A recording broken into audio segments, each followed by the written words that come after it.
Hello my friends and welcome once more to this Raid Gaming Tech video, myself Marta. Hope you guys are having a good week so far, and of course I am here as always with the latest news from the tech world from the last 24 or so hours as of the 16th of June. Just as a quick side note, I am planning on doing a stream this Saturday, not sure on the time yet, but it will be Saturday, probably afternoonish my time. So there will be a straw poll in the pinned comment below, where you can let me know your thoughts on what you think I should stream. Anywho, we're going to start off with a piece of game-related news, as we have rumblings of a new Batman game. So basically what we had is some very interesting comments from a journalist by the name of James Sigfield. He works for Geeks Worldwide. And he basically said that following an announcement from DC Comics about a fan event called DC Fandom, we're going to be seeing a soft reboot of the Batman franchise. Now, if you've been keeping your ear to the ground for all things Batman related, you've probably heard this rumour doing the rounds before. Now, Sigfield himself said on Twitter, quote, "Sometime between now and August 22nd, WB Montreal will confirm their attendance for this event. Whether that's accompanied by an official announcement remains to be known, but you will get your first look at the new Batman game no later than the 22nd of August. So, apparently we're going to be seeing the game this fall, and that would kind of line up for it being revealed at the DC Fandom event. So obviously we get it revealed, and then a couple months later, or maybe even a month later, probably October-ish if I had to guess, it will release. And again, allegedly it is a soft reboot.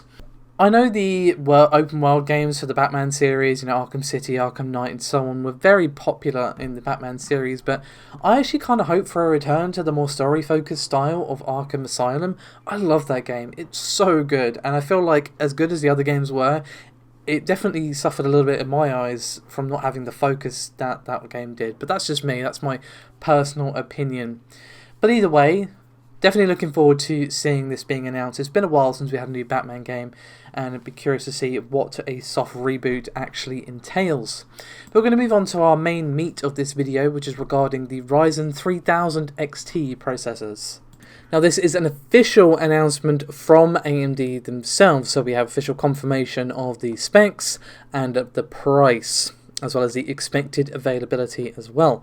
So let's kick things off with a very brief statement from AMD, and they said, quote, "Today AMD announced 3 new additions to the 3rd gen AMD Ryzen desktop processor family, 3900XT, 3800XT and 3600XT processors.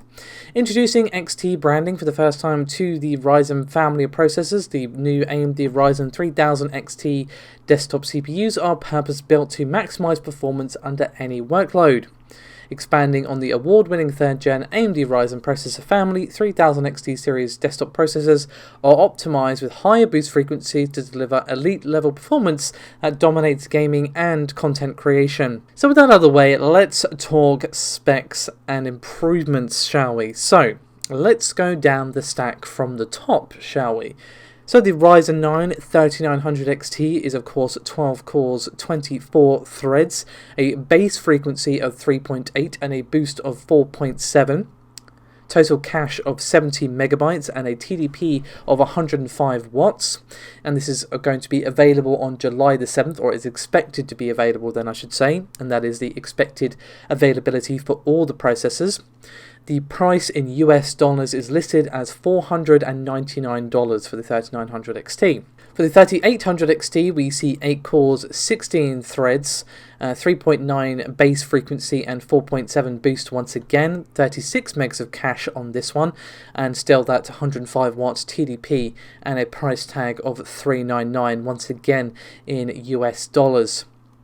As for the 3600XT, it is a 6-core, 12-thread part, 3.8 base frequency, and 4.5 boost, and a 35 total cache, and a TDP of 95 watts. And the price on this one is $249. Now, for those of you curious, the 3600 will actually include a Wraith Spire cooler, but for the higher end SKUs that will not be the case. AMD is recommending the use of an AIO solution with a minimum of 280 mm radiator or equivalent air cooling.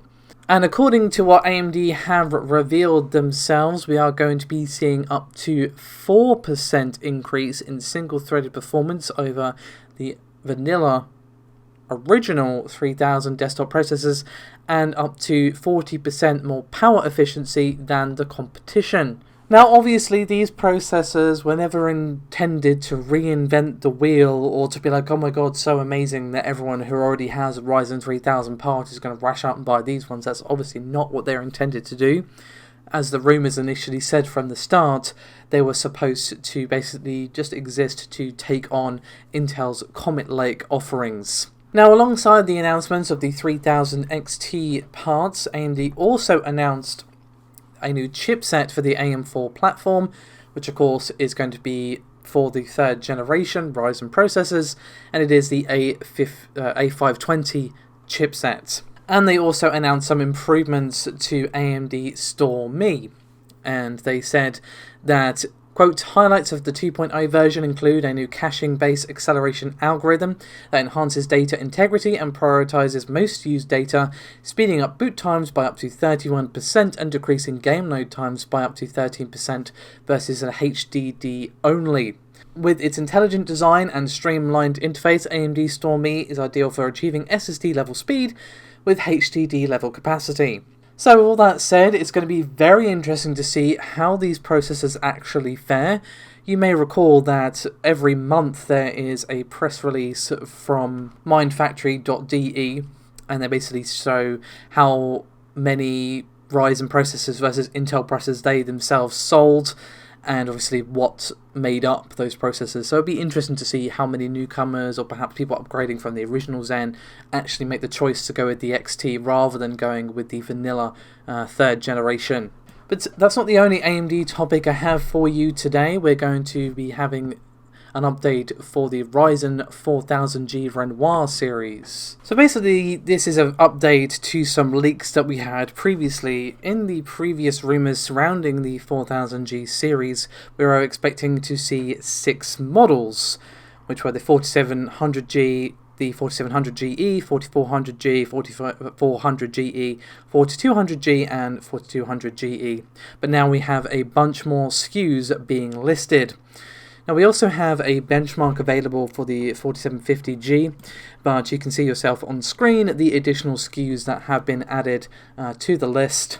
I'm not going to read them out because A, you can see them yourself, and B, there's a lot of them, so I'll be here until next century. What I really want to focus on here today is the benchmark result, the very first benchmark for the Ryzen 7 Pro 4750G processor, which was put through the 3D Mark benchmark. And this was tweeted out by Tom Apisek. As per usual, you can find his tweet linked below. So in terms of the score itself, you can see for yourself that this was TimeSpy to be specific, and the CPU score was 7870 and a graphics score of 1487 and an overall score of 1692. You can also see the specifications here as well, 8 cores, 16 threads, and the processor was running at 4.53 GHz, and the iGPU, according to the benchmark, was being reported as 2.3 GHz. But I've got a feeling that this is a case of the clock speed being misreported, but of course we should always wait for official specs, confirmation, blah, blah, blah. You get the drill, you guys know what I'm going to say. Pinch of salt, TM. Anyway, we're going to move on to our final AMD piece for today, but I do have something else stored up for you to finish off today's proceedings, and it is just an announcement for a Radeon Pro for an Apple MacBook. So this was also officially announced by the company, and it is the Radeon Pro 5600M mobility GPU for the Apple MacBook Pro. It is based on RDNA 1. However, it does have HBM2 memory, which basically makes it the first Navi design to come with HBM rather than the traditional GDDR6, which we have seen on several desktop and mobility parts. AMD did go into a bit more detail, however. We do know that it has the Navi 12 GPU with 40 CUs and 2560 stream processors, and has a peak clock speed of 1035 MHz so a maximum compute output of 5.3 T-flops. As for the HBM2, it is 8GB in capacity and it is on 2 die stacks, and it has up to 394GB a second bandwidth along a 2048-bit bus interface, which clocks in at 1.54 Gbps pin speeds. If you want to have a look-see yourself, you can see a link below to the official MacBook Pro page, but before you do that, let me direct your attention to our final topic, some very interesting comments from the PlayStation CEO regarding the PS5's price tag. Now, I will just say it has not been revealed because, trust me, I would be much more excited if it was, but there were still some very interesting comments regarding the price from the CEO Jim Ryan. And he was speaking to BBC Click, and he said that they are emphasising, quote, value as opposed to price. Now, before we talk too much on that, let's see what else he had to say. He said, quote, conventional wisdom and history show that our business is one of the more recession-proof businesses. But I think this will sharpen our need to ensure that we focus on getting the value equation right. And I emphasise value as opposed to price. We must be more attentive than ever to ensure that the overall value proposition in terms of the console and the games, the range of games, the quality of games, the quantity of games, makes this something that our community aspires towards. You're not going to hear anything on price today, but many of our consumers are purchasing solely digitally these days. We thought we would do what we typically try and do and just offer choice. And obviously, there he was talking about not only the potential price difference between the standard and digital editions of the console, but obviously, you know, the games themselves. So obviously there's no announcement, as I've already said, but I think this basically means that the console is not going to be cheap.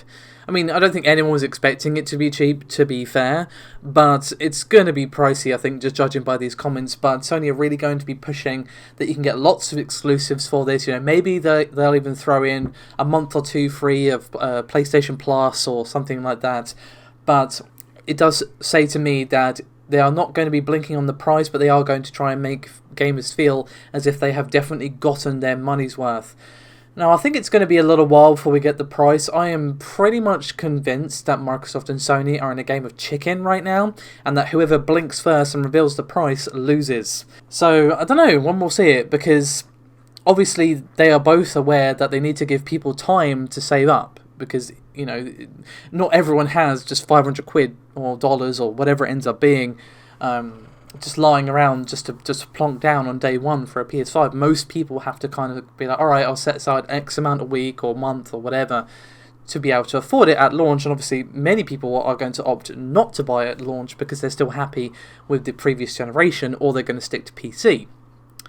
So it's going to be interesting to see who blinks first and what the price is going to be. But as for the price difference between the digital and physical editions, I think the upper range of the price difference is going to be $100 or £100, whatever you choose. But it may even be as low as $50. We'll have to see on that.